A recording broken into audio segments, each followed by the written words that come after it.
সবসময়ের জন্য যে বড় চারা ভালো হয় এটা একটা ভুল ধারণা।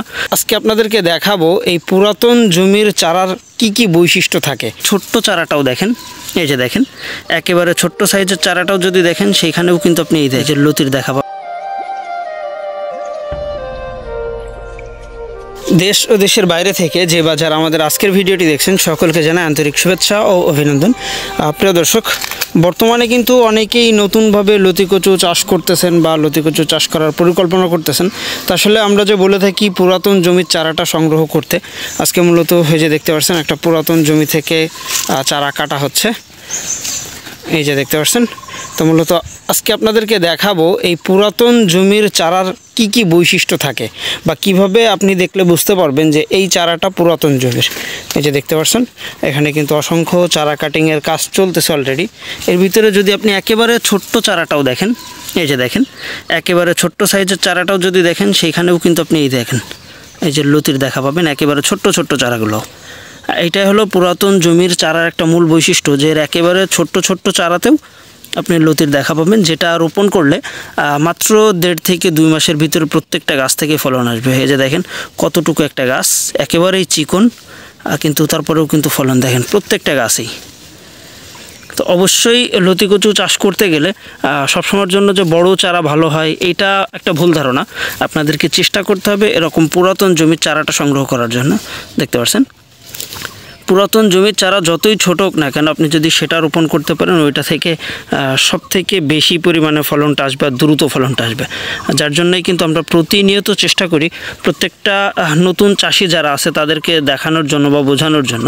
এই যে দেখেন আপনি যতগুলা চারা দেখবেন প্রত্যেকটা চারার গোড়াতেই লতির দেখা পাবেন, আর এটাই হলো পুরাতন জমির চারা।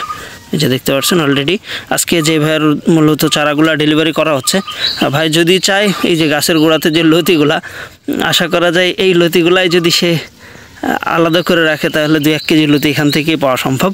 চারা রোপণের আগেই গাছ থেকে লতি খাবে সেরকম একটা বিষয়।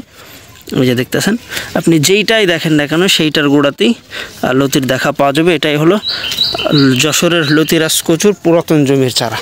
এই যে দেখতে পাচ্ছেন আমাদের প্রত্যেকটা চারা কিন্তু ঠিক এভাবে আমরা কেটে পরবর্তীতে এই চারাগুলার পাতাটা কেটে দেওয়া হবে যেন ক্যারিংয়ে সমস্যাটা কম হয়, বা আমরা যেহেতু সুন্দরবন কুরিয়ারের মাধ্যমে চারাগুলা ডেলিভারি করি, কুরিয়ারেও যেন কোনো প্রকার পচার সম্ভাবনা না থাকে। এই যে দেখতে পাচ্ছেন দেখেন প্রত্যেকটা চারার গোড়াতে আপনি লতির দেখা পাবেন, আর এটাই হলো যশোরের লতিকচুর একটা মূল বৈশিষ্ট্য। তো যারা আছেন নতুনভাবে চারা রোপণ করতে যাচ্ছেন বা একেবারেই প্রথম এই লতিকচু চাষ করতে যাচ্ছেন, অবশ্যই যদি এরকম ফলন ধরে থাকা চারাগুলা সংগ্রহ করতে চান, অর্থাৎ পুরাতন জমির চারাটা যদি কেউ সংগ্রহ করতে চান, তাহলে নিঃসন্দেহে আমাদের সাথে যোগাযোগ করলে সর্বোচ্চ 24 থেকে 48 ঘন্টার ভিতরেই কিন্তু আমরা এই সকল চারাগুলা ডেলিভারি করতে পারবো। আর যেটা রোপণ করলে ইনশাল্লাহ আশা করা যায় মাত্র 1.5 থেকে 2 মাসের ভিতরে ফলন পাবেন, আবার একটা না 10 মাস পর্যন্ত। এর যে মাতৃগাছটা আপনাদেরকে দেখাই, মাতৃগাছটা আসলেই আমরা যে প্রাপ্তবয়স্ক মাতৃগাছের কথা বলি, এই যে দেখেন গাছের সাইজ, এটা হলো মানে প্রাপ্তবয়স্ক একটা মাতৃগাছের চিহ্ন। দেখেন এটা কিন্তু পুরো হাতে ধরা সম্ভব না, আর লতির সাইজটা আপনাকে দেখতে হবে যে আমি কেমন চারা থেকে বা কেমন গাছ থেকে লতি নিচ্ছি, এটা কিন্তু তার জলযন্ত্র একটা প্রমাণ। দেখেন লতির সাইজটা যদি আপনি আঙুলের সাথে মেলান, এই যে দেখতে পাচ্ছেন। তো এভাবে অবশ্যই প্রত্যেকটা যারা নতুন চাষি আছেন প্রত্যেকটা বিষয় খুঁটিনাটি জেনে শুনে তারপরে লতিকচু যদি চাষ করতে পারেন।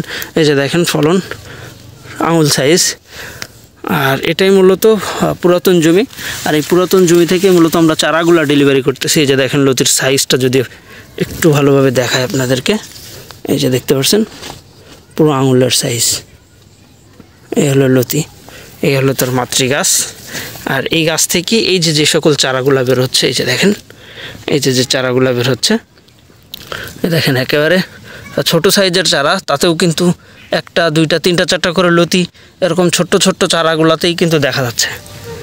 আর এই চারাগুলাই মূলত আপনাকে সংগ্রহ করতে হবে। এরকম পুরাতন জমির চারা যদি সংগ্রহ করতে পারেন তাহলেই কিন্তু লতিকচু চাষ করে আসলে এখান থেকে ভালো কিছু করা সম্ভব। তো প্রিয় দর্শক, এই ছিল মূলত আমাদের আজকের ভিডিওটা। দেখা হবে পরবর্তীতে আবার নতুন কোনো ভিডিওতে। সে পর্যন্ত সবাই ভালো থাকবেন, সুস্থ থাকবেন। আল্লাহ হাফেজ।